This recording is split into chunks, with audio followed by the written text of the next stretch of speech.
Hello, it's September 20th, 2017. My name is Jean. I'm Malin. And we're here with Daniel Borzutzky, poet and translator. And we're about to do an oral history interview for the archive at the Institute of Latino Studies at the University of Notre Dame. So yeah, I don't know. What's up? Yeah. I am happy to be here. Thank you for having me. Yeah, our pleasure, seriously. Yeah.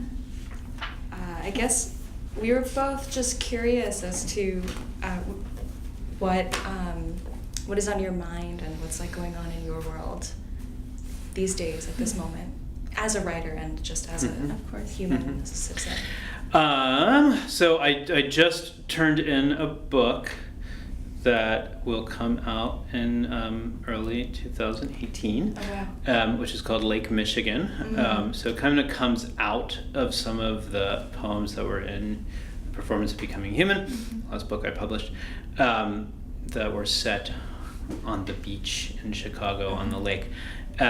So the kind of, if there's a premise of this book, is that it takes place in and around a kind of a imaginary prison that exists on the shore, on the northern edge of Chicago, right on the border of the city. And so that book got its start, like I said, with some of the writing that I did before, but also kind of thinking about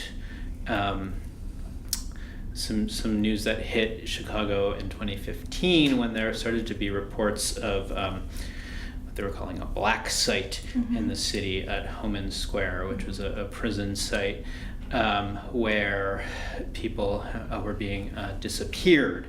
And what that meant was that this was a secret prison facility where prisoners were being taken and not logged, and spending days there, no one knowing where they were, reports of torture, at least one person died there, 90%, over 90% of the people who were there were black. And so I had been writing about the relationship between Chicago and Chile for a long time, both about the economic relationship, but then that kind of began to evolve when news of this prison site where people were supposedly being disappeared took place, and I started to think about how I don't want to say the scale in Chile is very different, but to begin to think about how the kind of prison and military practices that were being used under the dictatorship, like the economic practices, are also taking place in Chicago. So Lake Michigan kind of got its roots with that idea. I noticed Lake Michigan is a stage and a play almost for a lot of your poetry. So much hinges on the idea of Lake Michigan, and I was curious as to how the Midwest, or Lake Michigan specifically, may have impacted your poetic voice instead of, or also I'd love to hear about more on how Lake Michigan acts as a setting or impetus for what you're exploring. It's funny that you use the word play, because actually the way the book is structured is in scenes with 2 acts. Okay. So I was kind of thinking about it as a setting. So I think the first thing that I would say is sort of where on Lake Michigan that it takes place is important to me. It's important that it be in Chicago, and it's also important that it be on the border of the city. So I wanted to think about it as a different kind of border narrative, let's say. And then I think that there was another sort of something that I use as an epigraph. Can I get it? Yeah. Can I step Of course, I over think there so. for a moment? Yeah. I'll do that. Excuse me for going off camera. No, sneak Oh, I peek. bring my back. You need a commercial In break case to I need- plug in. In case I need more things. Maybe we should have steered you away from.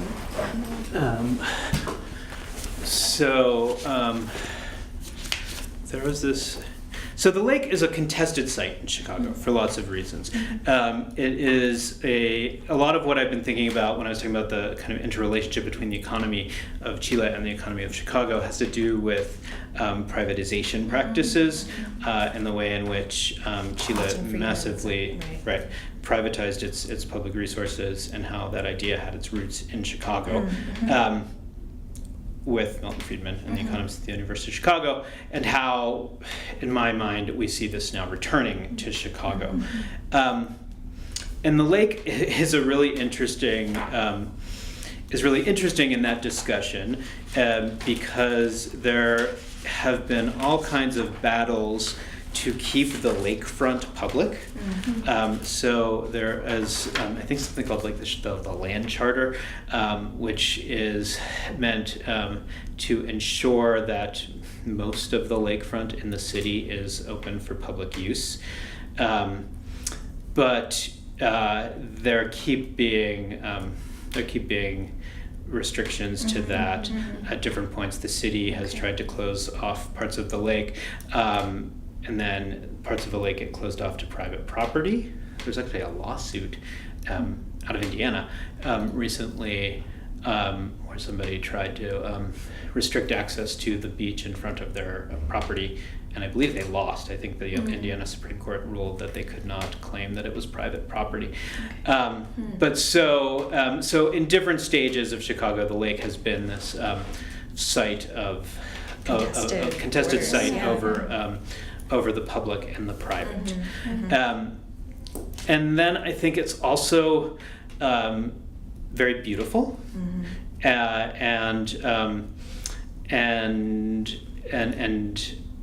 part of what is dramatic about Chicago, and part of what is interesting about Chicago, and part of what's awful about Chicago is its combination of sort of natural beauty, constructed beauty, and the architecture, and extreme poverty, and thinking about how those things coexist, and so I know that there are 6 or 7, a few miles from the lake, you can feel as if you're in a completely different area.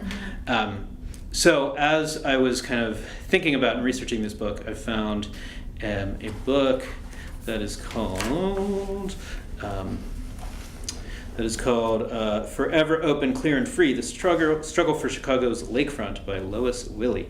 And she's a journalist. Yeah, it's more like in some sense, a kind of political history and cultural history, but mostly about the politics of the lakefront. And she has this quote from Simone de Beauvoir, who spent a lot of time in Chicago, who says, on a Sunday afternoon, I reached a lake surrounded by green lawns. In the sunlight, the waters reminded me of silk and floating diamonds. Sailing boats were moving over them. It was the luxury of the Côte d'Azur. There was nothing to remind one of the squalor with its human wreckage. Crowds of people were sitting on the grass in the bright sunshine. There were well-behaved, loving couples. Young people had got up a game of baseball on the lawns, and children were darting in and out of bushes playing at Indians. A spring day made for leisure. Seagulls flew over the lake, and Chicago appeared as a city, huge, wealthy, and gay. That struck me as on the one hand, she captures what outsiders see of Chicago, which is this beautiful lakefront, and then she's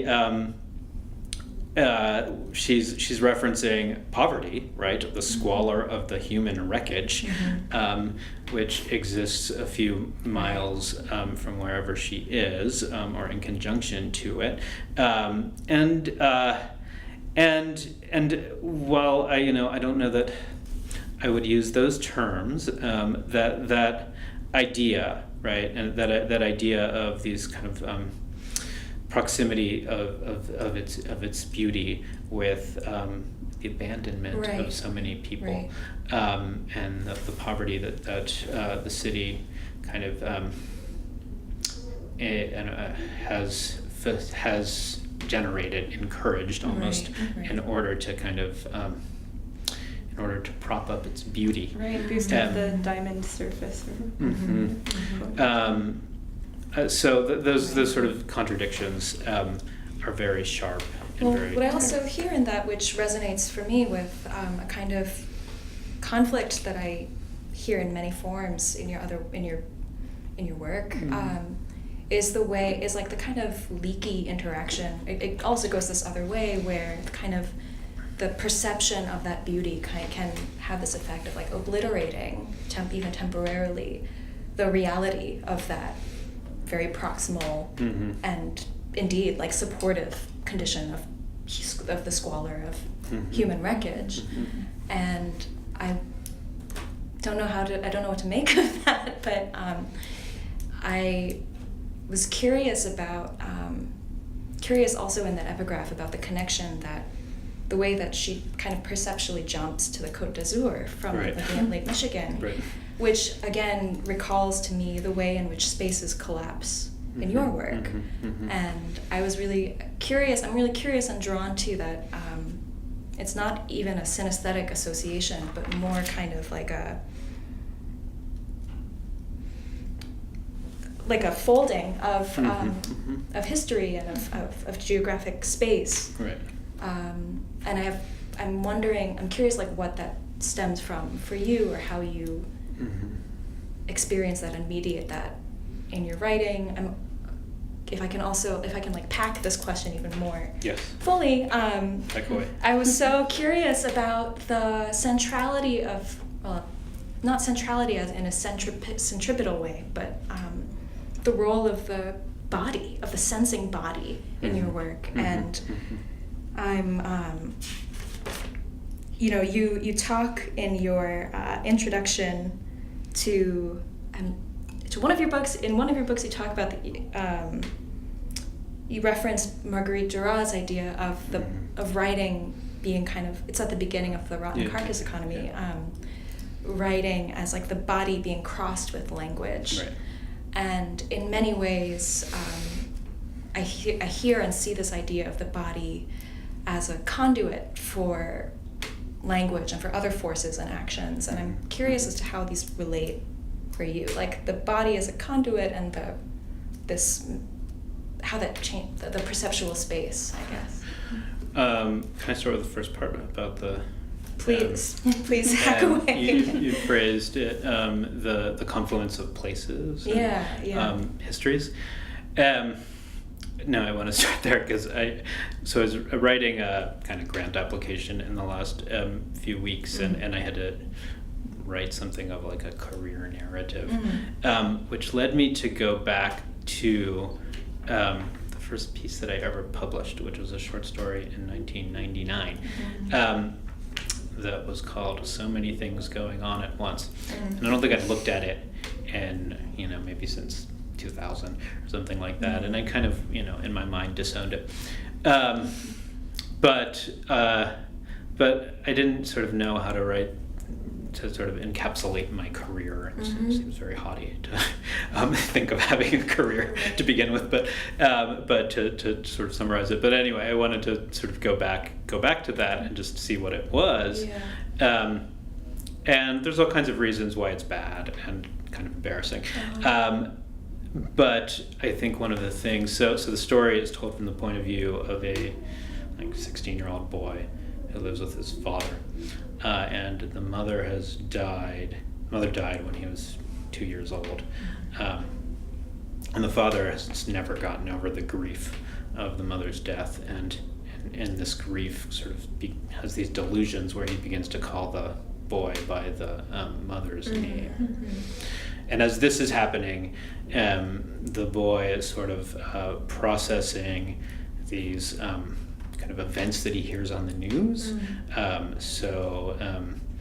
There are these scenes at a baseball game with Cuban baseball players, and he's thinking about Cuban refugees fleeing on boats from Cuba, and he's thinking about Haitians and Haitian refugees who are crossing over, and other kind of world historical events of the moment. And so fast forward like till a couple months ago, and I was invited to lead this discussion, give a presentation at this kind of community center that has a non-religious congregation. It's like a non-religious spiritual center. They have a Sunday morning inquiry, and I was asked to lead the inquiry. And on that morning, news of the immigrants who were found dead in the truck in San Antonio had just broke. And we were in the midst of various immigration initiatives that were sort of ever-changing. We're in the midst of the Russia scandal. There had been bombings in Israel and Palestine the days before. And without sort of making the connection, the question I had posed was, how do we respond when there are so many atrocities happening at the same time? And it was something of a revelation for me to sort of put these two things together, to sort of realize that this is what I've been thinking about all along, is what it means to kind of be alive while we have access to news of, on the one hand, news of so many different violences and atrocities happening at the same time, and how we live with them in our communities, in our bodies, but also how we observe them from afar, how we write about them from a distance, what it means to kind of try to think about them when you're not in them. And how we process those things, and so I don't know, so getting back to the idea of conflation, for whatever reasons, from the beginning of my writing life, I couldn't sort of shake this idea of that being alive somehow means having to come to grips with what it means to, on the one hand, live through your personal life, your family life, to be dealing with, in the case of that boy, extreme emotional conflict in his personal and family life, while also navigating violences that are external, right? And and not figured as directly continuous with oneself. Right. But the way we get information, right? It's very hard to separate things out, right? So there's that, and then I think there's this sort of evolution in my thinking about the relationship between Latin America and the United States, and in particular Chicago, and how I think we have to think about Chicago as being part of Latin America, and sort of think about so to think about the interconnectedness of place, but also to think about historical events as happening in continuums and perhaps conflations at once. So I think that sort of gets to the first part. Totally.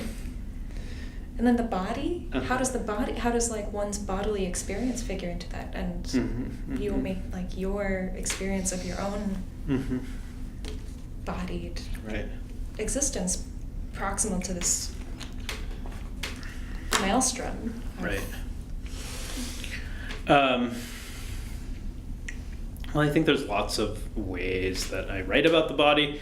So often, like, the body becomes a sort of abstract denomination and this abstract Right. way of classifying people. Yeah. And I think that kind of has to do with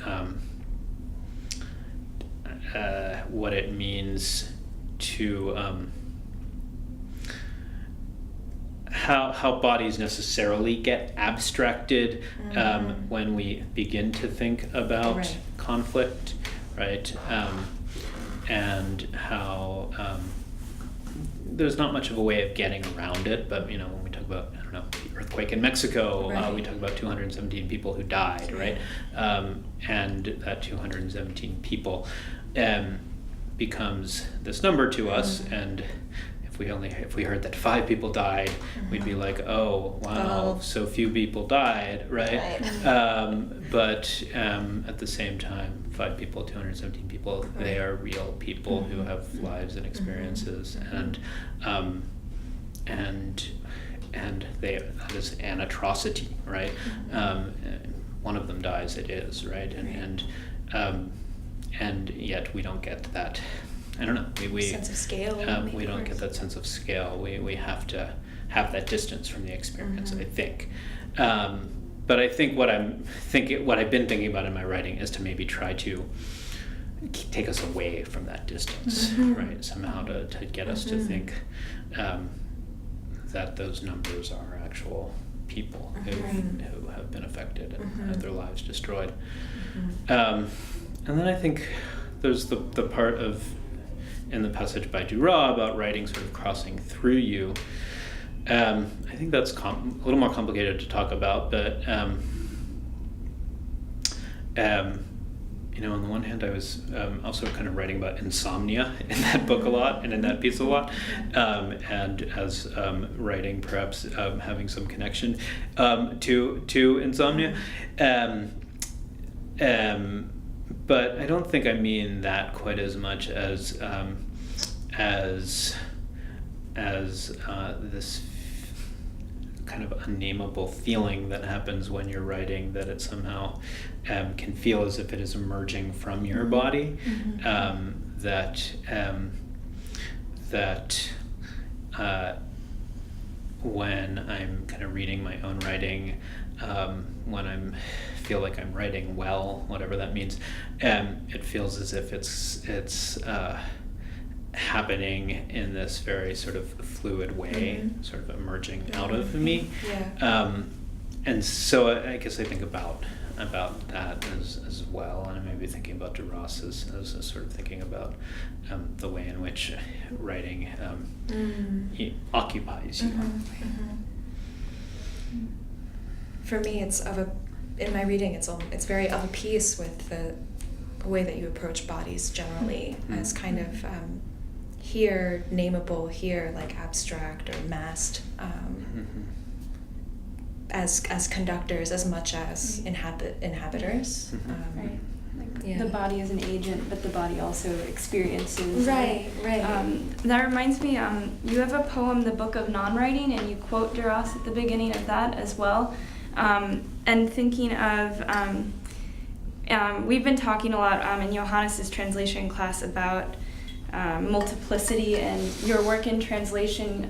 You preface A Country of Planks talking about translating translated screams, and Zorita's poetry is a translated scream, and so that's in a way taking it back into the body through poetry and translating, adding another layer onto that. And so I find myself very interested in thinking about so many things going on at once in your poetry and in your translation, how that multiplicity might manifest organically or synthetically, and what that relationship is like in your poetry or translation, because it seems very like with bodily urgency in both crafts. So the multiplicity of, just to draw it out a little more, the Yeah, of multiplicity course. of Well, it's like this many layered and constantly like cross-pollinating, and every piece informs another piece, but then there's also this self-awareness of that multiplicity, so I feel it all just keeps magnifying in this beautiful way. Right. Thank you. Yeah. Yeah, I mean, I think part of part of the what I had been doing in some sense of, and maybe I'm doing it less so right now, but if there's a question about what it means to kind of write about violence from a distance, I think part of my answer to that question was self-reflexivity, right? To sort of not just simply write about the violence, but to make sure that I am writing about somebody or myself viewing it, right? And to have a meta dialogue about it, as I think as a means of achieving, on the one hand, some kind of distance from it, and on the other hand, I don't know if it's a problem that I'm solving, but there are so many discussions about who has the authority to write about subjects, right? And I think that's a super complicated discussion, which I don't have good answers to, right? But I think part of my thinking is that these sort of global violences that happen, as well as violences in our community, whether or not they happen to us, we experience them, right? And we experience them both as a kind of witness through media, and we experience them psychically, as they affect the way we move about our world, right? When someone is shot by my house in Chicago, I'm not the person who was shot, and I'm not the family members of the person who was shot, but it changes my relationship to the way I walk around my city, right? And so I think part of what I had been doing and thinking a lot about was trying to not shy away from the sort of questions of how to write about these issues, but to sort of think about positioning and to kind of think about how to position myself as I don't know, not culpable, but what's the word? As part of it, right? As involved in it, as a viewer of it, as somebody who has to deal not only with the events, but with my understanding of the events and how it's coming to me. So I think that's a little bit. Thank you. Sure. That reminds me of what you were saying about numbers and trying to make one just as human as 217, and the way in which, I don't know, it sounds, the way I experience your poetry is you're providing a radical, human nature to trauma and violence. It's very important.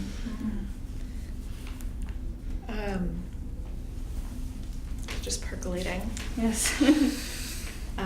So much. I'm caught on your recapitulation of the way that you foreground the act of observing violence, or you foreground the watching and the implication that it entails to witness from afar or from up close, and the way that implication can collapse the what is a safe distance versus what is being too close or intimate with that violence. And it's touching on, for me, a technical, or a tendency I see in your writing to use, even at the mechanical level, techniques like repetition of this word bodies or other terms that in that repetition kind of start to accumulate a different kind of force than their grammatical meaning. And I'm wondering what kind of, and for me, I was reflecting on your use of repetition and your use of the non-end stopped lines that cascade with breaks, but cascade nonetheless, and looking at these like things you do with your writing, and wondering how you think about how you position yourself or think about representing the atrocity that you're trying to impart. If you consider representation at all, or I don't know. Yeah, no. So I mean, I think on one, it's there's been a little bit of a shift in my work, in the sense that this sort of latest project is much more direct in the sort of body being it happening, the violence happening to the body. The sort of speakers are the prisoners on the beach, and so there's less of that distance,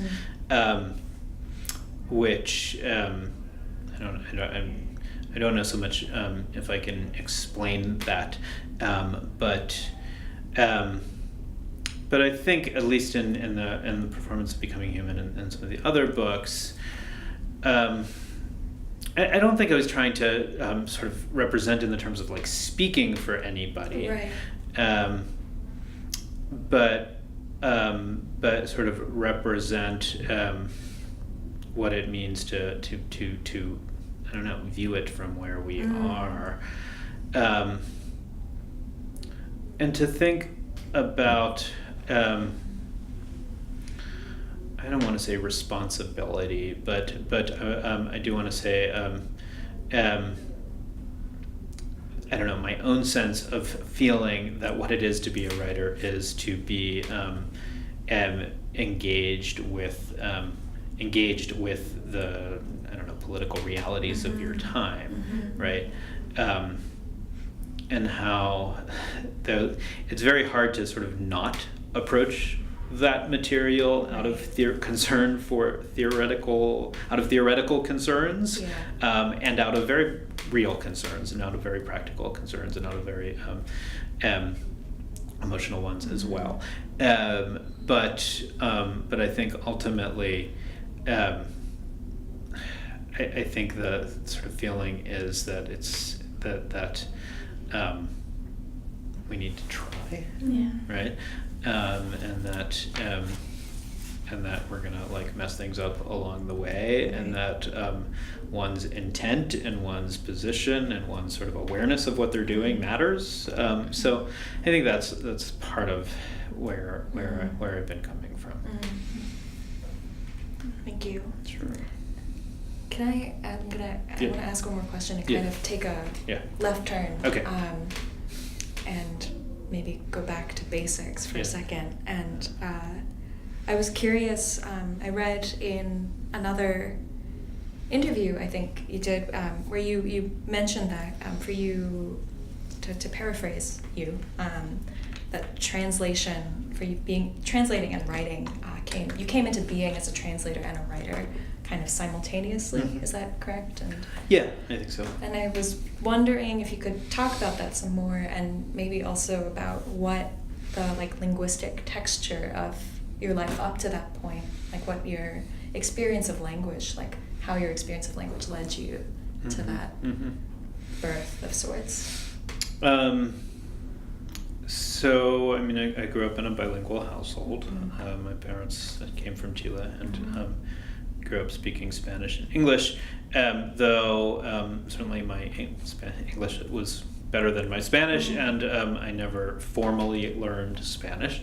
Was it just like a kind of in household? Yep. And then So I mean, it's not till much later in my until I'm much older that I write in Spanish for the first time,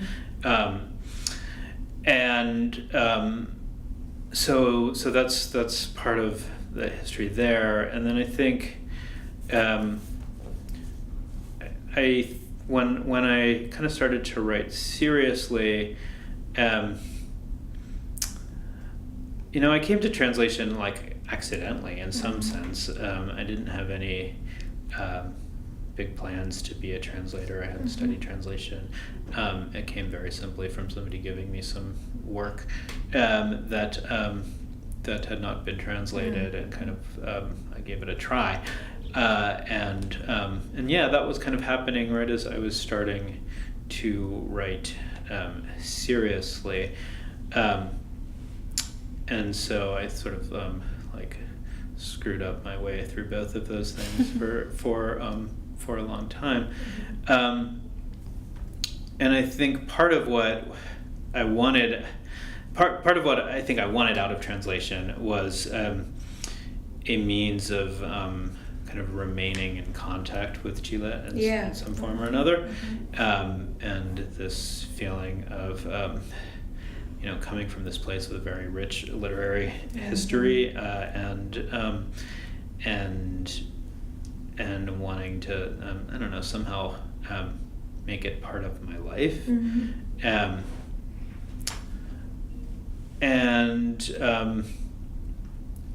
And I don't think I had any idea of kind of why it would do that, or like how it would be important, but it became important to me for several reasons. One, I think that as I was translating and as I was reading more in Spanish, the Spanish language writers were sort of more important to me, and having more of an influence on my English language writing than people from the US who are writing in English.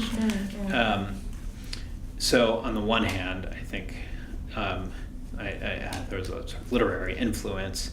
And then on a very different, let's call it like a social level, it led to all of these sort of relationships and friendships with Spanish language writers that I wouldn't have imagined, and has led to kind of, relationships where I have friends who we sort of have translated each other's work, and where I've been invited to places like Mexico and Cuba to present my work, and that wouldn't have happened without my work as a translator first.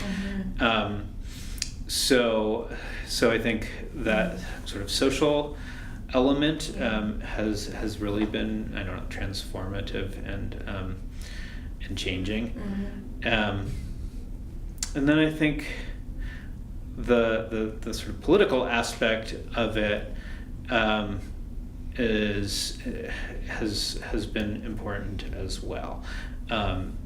So I think as my writing has been dealing with pressing political issues, let's say, a lot of the work that I was translating was, of course, responding to violence in Chile and elsewhere. But I was also doing this at I don't know, from the 2000s up until now, where we've witnessed a real sort of criminalization of immigration, and of multilingualism, and on the one hand, and on the other hand, the sort of undeniable realities of Latin American immigration to the United States, which so we have this sort of infusion, this great incoming of people from Latin America at the same time as there's this heightened backlash. And so, to me, I think I began to think about translation as having a kind of urgency, as having as being part of this discussion of what it means to I don't know, try to decriminalize foreignism, and to think about language in a more democratic manner, to not think about to think about language equalities, and to think about people's rights to speak in and read in their own language. And while like translating books of poetry doesn't provide any real huge answers to those very real issues, it does seem to me that we can't do it without that it being a part of this conversation. Right, and the way that it, in your own like biography, led to this opening of your the social opening, I mean, that's like the proof is in the pudding, so to speak. It seems like the import doesn't come from the book moving across, like just from the space that book occupies, but sort of the relations that proliferate around that exchange. Right. Yeah. Right. If you're translating writers who are alive. Okay. It What's becomes the harder. difference there? Yeah. Oh no, it just becomes harder to have those relationships. Oh yeah. With dead, yes, with dead yes. but yes. I'm no, different I mean, if they're famous too, right? Kind of. I mean, I think it depends on the writer. Yeah. You know, when Rauserita was certainly famous when I began to translate him, and he had no idea who I was, and he has been as like welcoming into my life, and would have been welcoming into my life had as when I had barely published anything, as he is now. So I think it depends a lot on the writer, and vice versa. I mean, there are writers certainly not of his stature who I've worked with, who you feel as if you're a nuisance to when you're translating them, because when you're translating, it's like very easy to feel as if you're bothering the writer all of the time, right? But from the translator's perspective, from my perspective as a translator, I want to have a relationship where I can kind of send them questions often and feel as if they'll be responsive and feel as if they realize the amount of work that it is for the translator, and want to be helpful in that process. So not everybody is like that. So yeah, Well, it's I don't an think ethic it's of collaboration versus an ethic of mere transmittance or something. Service. Right? Yeah, totally. Yeah. I admire the way in which translation for you is a collaboration. I read that you had reached out to Zarita once with a question about his work when you didn't know him very well, and he revised what you had asked him a question about. So there seems to be this notion of community and trust that happens in your translation and in your poetry. And earlier today, Jean and I were talking about naming in your poetry, particularly in the performance of Becoming Human.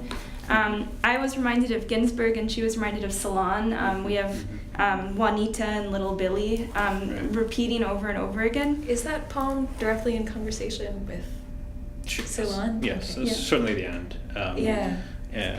Very cool. At the end where. Oh, it's so. I can't remember. It makes my head spin. The warm purple milk at Target. Yes. Right, Yeah. Death so is good. a sales My clerk, death is perception a- of Target will Right. never be the same. Yeah. Yes, Yeah. so it's definitely repeating the Right. the lines from Right. And thinking of Ceylon. oh gosh, you talked about representing. I think of representing, like these names are represented over and over again, and kind of in that vein of multiplicity become more complicated through the poem. I was wondering if you could speak to so poetry is a form of naming. You're bringing some kind of sensation to the page. And so then bringing in human names into a poem also seems like another layer and another act of sort of radical assertion of the human that you try to do in your work. And I wonder if, since this was a riff or in conversation with Celan, this maybe is a little bit different, but what role bringing human names into poetry has for you, if it has a role. I know there's also Shlomito and Dream Song. There's this idea of conversation. Yeah, I mean, I don't think I do a lot of it, really. I'm trying to think in sort of new work. I don't know if I use a name anywhere. So it's a question that I haven't quite thought of. So yeah, in the poem, the first poem that you referenced, I'm kind of the Ceylon poem repeats the character of your ashen hair, Margarita. So I was kind of trying to make Margarita into a American or Latin American character in the United States. I think I have a hard time with it actually. With actually using names. I think I don't know what to do with them.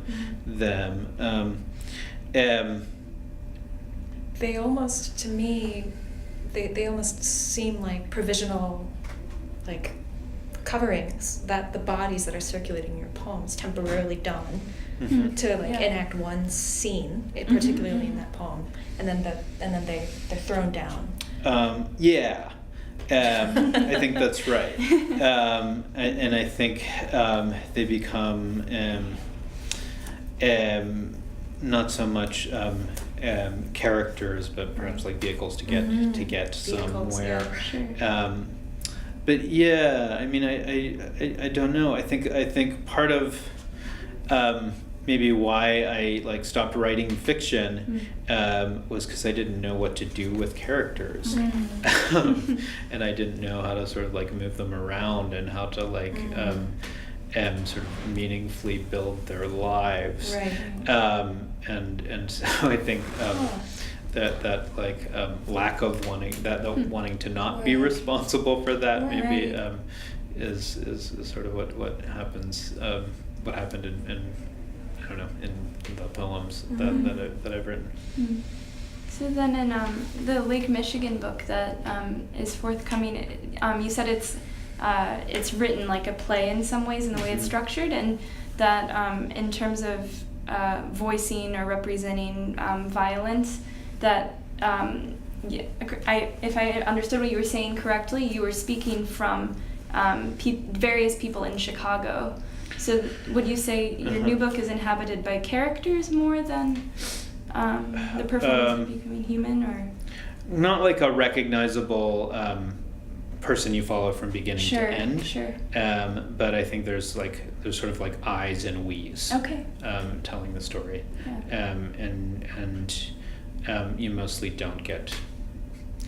It kind of doesn't matter if it's the same person throughout, but it's more embodied.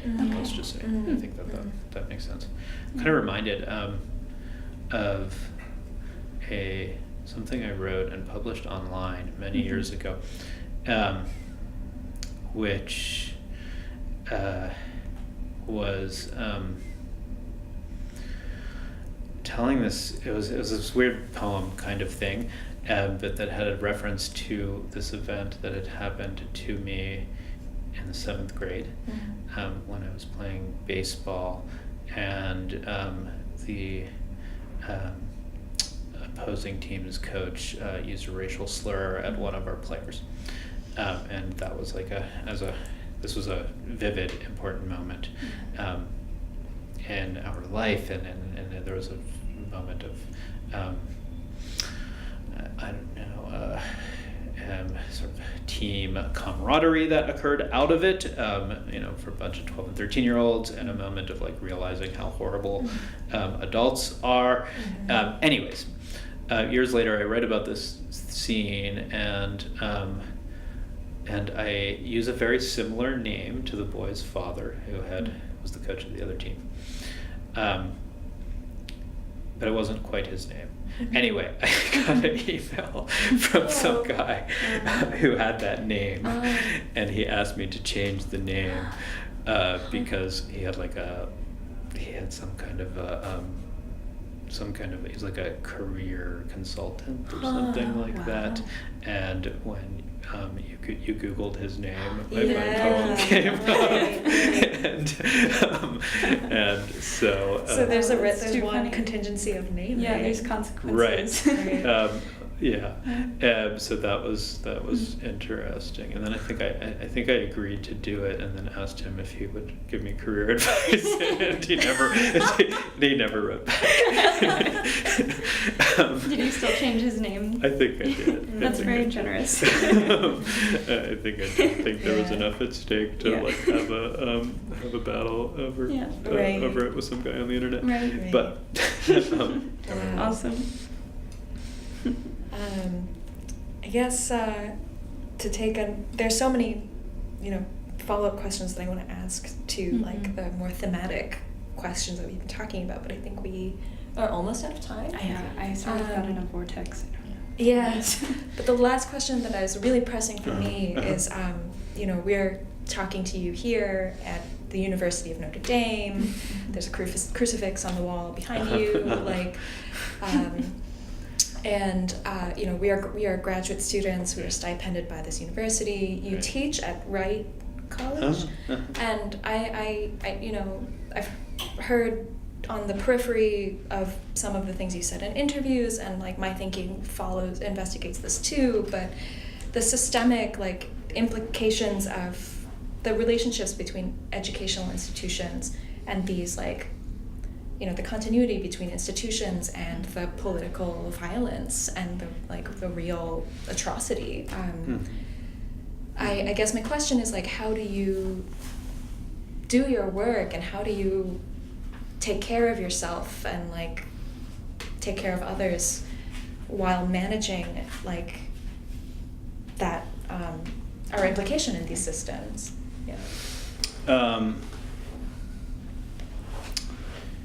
Yeah, I think I understand. I think I understand the question, but or even more broadly, I'm curious as to how you take care of yourself.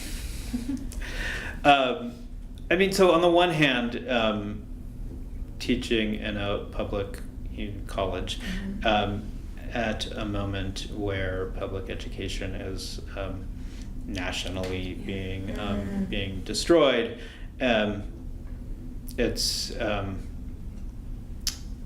it feels very important and feels very important to be there, and my students are wonderful, and they are of course real people who may or may not know the ways in which they are subjects of these larger policy issues and decisions, but just like the reality of being around the people I get to work with is sometimes like such a break actually from like the politics of being involved in public education. Right. So I think that's part of it. It's just like that human contact and the realization that actually is I don't know, important and profound and beautiful. I think the other part of the question too, and other people have asked me something like how do you live when you're like thinking about violent things all of the time? And I'm not like necessarily more unhappy than anyone else, I think. I mean, I think part of the question to me is that it may be like the writing about it actually helps me live. Is that it kind of helps me to have a outlet, for lack of a better word, or to be able to work through and write about and deal with my own thinking and feelings about all of the things that are happening around us that I don't know, that show up in my work. So rather than it being like something that brings me down, I actually think it sort of facilitates me being able to be a decent person in the relationships that I have to have. So that's the hope. Totally. I mean, in spite of, like the, thematic content or superficial content of your writing, I think that that uplift is something that's at least very like strongly transmitted to me. Seconded. There's like a generosity underpinning that, a depth of vision and a generosity of spirit. Thinking about translation as loving, I know we're probably out of time, but in your intro, to apply love to violence is very, yes. Yeah, it's a gift. And thank you for your time. Yes, thank you very much. Yeah.